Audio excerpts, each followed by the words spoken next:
बिहार में चुनाव आते ही बीजेपी के पिटारे से नफरती गैंग निकलकर सामने आने लगी है। ये देखिए, ये तस्वीर देखिए, ये है अशोक कुमार यादव, मधुबनी से सांसद हैं, मुसलमानों को गरिया रहे हैं। इतना ही नहीं, सांसद गिरिराज मुसलमानों को गाली दे रहे हैं। क्या गाली दे रहे हैं आगे बताऊंगा। आदाब, नमस्कार, मैं फैसल और आप देख रहे हैं नेशनल दस्तक। सबसे पहले बात करते हैं बीजेपी के सांसदों की, जो लगातार मुसलमानों पर हमलावर हैं। मुसलमानों को टारगेट करना इस देश में सबसे आसान है, खासकर अगर आप बीजेपी से जुड़े हुए तो कुछ भी बोल दो, कुछ भी कह दो, आपके ऊपर ना कार्रवाई होगी, ना आपके खिलाफ कोई मुकदमा होगा, ना आपको कोई बोलने वाला, ना टोकने वाला, कुछ नहीं। जो मन मर्जी आए, जैसा चाहे वैसा करें। सत्ताधारी तो है ही, पुलिस, अदालत, चुनाव आयोग तो खामोश है ही, विपक्ष की तमाम पार्टियां जो मुसलमानों का वोट लेती है वो भी खामोश है। अब ऐसा ही मामला आया है बिहार में। बिहार में चुनाव है और लगातार वहां पर हिंदू मुसलमान करने की कोशिश हो रही है। अभी कुछ दिन पहले योगी जी गए थे, वो कहने लगे कि आरजेडी और कांग्रेस को विकास नहीं, बुर्का चाहिए। भाई, आरजेडी और कांग्रेस का बुरखे से क्या मतलब? क्या उन्होंने बिहार में, आरजेडी जब रही है, लालू यादव जब मुख्यमंत्री थे, क्या उन्होंने विकास नहीं करा? और आप अपने खुद प्रदेश की बात करिए, आप जहां पर जाति देखकर, धर्म देखकर कार्रवाई करते हैं और लोगों के खिलाफ बुलडोजर चलाते हैं, वो कौन सा विकास है? कितनी नौकरियां आपने दी, कितने रोजगार आपने दिए युवाओं को, उस पर भी बात कर लीजिए। लेकिन दूसरे प्रदेश में जाकर हिंदू मुसलमान करना इनको आसान लगता है। इतना ही नहीं, बीजेपी के तमाम नेता खुलकर पिटारे से मुसलमानों के खिलाफ अपना बयानबाजी करना शुरू कर दिए हैं। इन्हीं की नई नवेली कैंडिडेट पैरासूट से आई हुई बिहार चुनाव में मैथिली ठाकुर भी कह रही हैं, हम अलीनगर को आदर्श नगर बना देंगे जीतने के बाद। और अब देखिए, मधुबनी से सांसद अशोक कुमार पांडे कह रहे हैं कि मुसलमान भाइयों, आपको मोदी से नफरत है तो तौबा तौबा करिए और उनसे जो राशन बांटते हैं वो राशन लेना छोड़ दीजिए। तो क्या मोदी जी अपने घर से राशन दे रहे हैं, अपनी सैलरी से राशन दे रहे हैं? ये जो राशन मिलता है, ये जो सुविधाएं मिलती है जो सरकार की तरफ से, तो ये जनता के टैक्स के पैसे से मिलती है, जिससे तुम खुद लोग जो है सैलरी लेते हो, जिसमें हिंदू, मुसलमान, सिख, ईसाई, जैन, बौद्ध, दलित, पिछड़ा, आदिवासी हर तबका टैक्स देता है, तब आप लोग जो है सैलरी पाते हो। सुनिए अशोक कुमार यादव को, साहब, मुसलमानों को मोदी से नफरत नहीं बल्कि मोहब्बत है। जितनी मोदी को मुसलमानों से मोहब्बत है, उतनी ही मुसलमानों को मोदी से मोहब्बत है।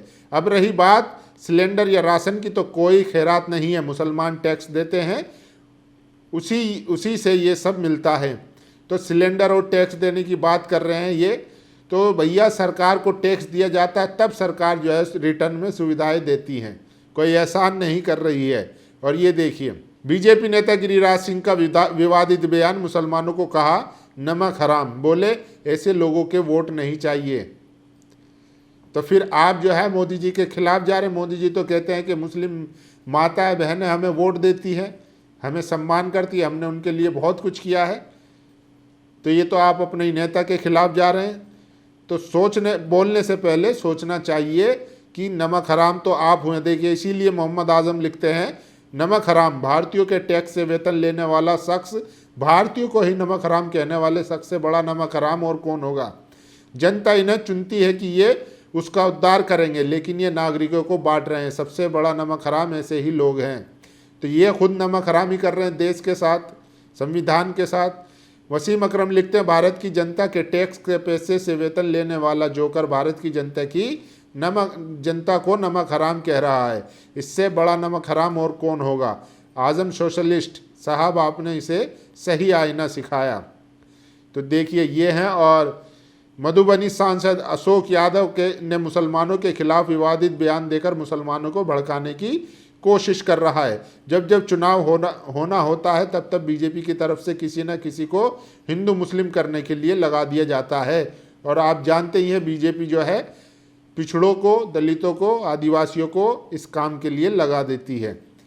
इसीलिए जो है अशोक कुमार यादव को आगे कर दिया गया है। और इसीलिए देखिए, कन्हैया कुमार कह रहे हैं बीजेपी को अगर मुस्लिम समाज से इतनी ही दिक्कत है तो पीएम को मुस्लिम देशों में जाना और शेखों से मिलना बंद कर देना चाहिए। तो बाहर वालों से तो गलबैयाँ करेंगे, लेकिन अपने ही देश के नागरिकों से नफरत करेंगे और अपने नेताओं को खुली छूट देंगे कि इनके खिलाफ बयानबाजी करिए। ये देखिए, दरभंगा से मधुबनी बीजेपी से सांसद अशोक यादव ने मुस्लिम समुदाय पर बयान दिया, जिसमें उन्होंने कहा, मुसलमान भाइयों, अगर मोदी जी से नफरत है तो कह दो तौबा तौबा। मैं मुफ्त का अनाज नहीं खाऊंगा, कह दो तौबा तौबा। मैं सिलेंडर नहीं लूँगा, कह दो तौबा तौबा। मैं मोदी जी की बनाई सड़क पर नहीं चलूँगा, कह दो तौबा तौबा। मैं मोदी जी के पुल पर होकर नहीं चलूँगा, नदी तैर कर नहीं जाऊँगा। अब मैं पूछना चाहता हूँ, इस देश में मुसलमान टैक्स पे नहीं करते क्या? तो देखिए, अशोक महतो की वीडियो सबसे ज़्यादा वायरल है और ये किस तरीके से मुसलमानों को कह रहे हैं कि आप गैस सिलेंडर लेना छोड़ दीजिए, सड़क पर चलना बंद कर दीजिए। तो सड़क क्या मोदी जी ने अपने घर से बनवाया है? यह उनके पिताजी जो है उनको अलादीन का चिराग दे गए थे, उसको घसते हैं और पूरा जो है सारी जितनी भी सरकारी स्कीमें हैं वो लागू करते हैं, सड़कें बनवाते हैं। ये सारा पैसा तो जनता का ही, और जनता में इस देश के तमाम लोग हैं, हिंदू मुसलमान सब लोग हैं, तमाम लोग हैं, हिंदू मुसलमान सिख जैन बौद्ध दलित पिछड़ा आदिवासी महिलाएं थर्ड जेंडर, तो सारे लोग टैक्स पे कर रहे हैं। तब जाकर आप लोगों की तनख्वाह मिलती है। आप लोग जो गाड़ी में काफिला बनाकर घूमते हैं, रसूख रखकर जो आप लोग बत्ती लगाकर जो निकलते हैं, वो सारा पैसा उसका खर्च जो होता है वो जनता के पैसों से ही जाता है। तो तौबा तौबा आप करिए सांसद जी, और आपको जो है मुसलमानों से कम माफ़ी तो मांगनी चाहिए, क्योंकि आप जिनके पैसे पर अय्याशी कर रहे हैं, जिनके पैसे पर आप अपना रसूख बना रहे हैं, जिनके पैसे से आप सैलरी ले रहे हैं, आप उन्हीं को कह रहे हैं कि तौबा करिए और इन सारी चीज़ों का जो है आप इस्तेमाल करना बंद कर दीजिए। वहीं दूसरी तरफ गिरिराज जो मंत्री हैं वो खुद कह रहे हैं कि ये नमक हराम है, हमें इनका वोट नहीं चाहिए। तो आप पहले तय कर लीजिए। एक तरफ प्रधानमंत्री कहते हैं कि मुस्लिम महिलाएं जो है 3 तलाक के बाद से बीजेपी को भरकर वोट कर रही हैं, और आप कह रहे हैं कि नमक हराम है, कि हमें इनका वोट नहीं चाहिए। तो नमक हराम तो आप हैं जो देश के लोगों को नमक हराम बता रहे हैं। जिनके पैसे से आप अपनी सैलरी पा रहे हैं, आप उन्हीं को नमक हराम बता रहे हैं। शर्म आनी चाहिए। लातों के भूत है, बातों से कहाँ मानेंगे। जब जनता इनको हराकर घर पर बैठा देगी तब समझ में आएगा कि यहाँ नफरत की खेती करना कितना भारी पड़ सकता है।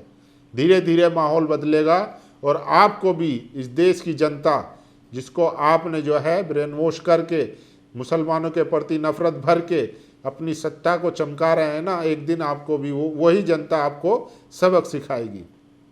बाकी आप लोगों की क्या राय है, अपनी राय जरूर दीजिए। शुक्रिया। नेशनल दस्तक की आपसे गुजारिश है कि अगर इसको बचाना चाहते हैं तो नेशनल दस्तक को सब्सक्राइब करने के लिए रेड कलर के सब्सक्राइब बटन को दबाएं, फिर बेल आइकन की घंटी दबाएं। नेशनल दस्तक को बचाने के लिए बहुत जरूरी है कि हर खबर को शेयर करें, लाइक करें, कमेंट जरूर करें।